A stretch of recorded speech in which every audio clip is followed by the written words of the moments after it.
मुख्यमंत्री विष्णुदेव साय जसपुर के बगीचा में पंडित दीनदयाल उपाध्याय के जयंती के मौका में उल्लदीन आवे श्रद्धांजलि के इनकी पंडित जी के अंत्योदय के सिद्धांत ली राज्य सरकार करत आवे गरीब मन के कल्याण के काम।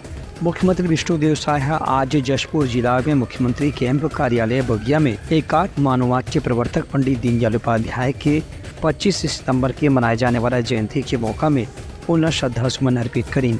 इस मौका में मुख्यमंत्री ने की पंडित दीनदयाल उपाध्याय कैसे युग दृष्टा और विचारक रही हैं, जखर विचार और सिद्धांत से देश निश्चित रूप से सबसे अंतिम व्यक्ति भी विकास करे बर प्रेरित कर सकत रही से। श्री साय किहिन की पंडित दीनदयाल उपाध्याय की विचारधारा देश के पुनर्निर्माण और भारत की गौरव ला स्थापित करे बर रही से। उनकर समावेशी और एकात्म मानववाद के साथ में जन समुदाय ला मजबूत बनाए के जो प्रयास रही से वही में वो अपन पूरा जीवन ला समर्पित कर दे रही। पंडित उपाध्याय की मानना रही से कि जब तक समाज के अंतिम छोर के व्यक्ति के विकास नहीं हो ही तब तक के देश और समाज के भी विकास पूरा तरह से नहीं हो सके।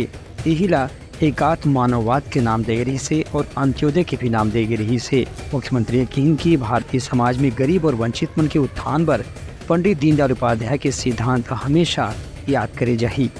Bureau report Uttarakhand news.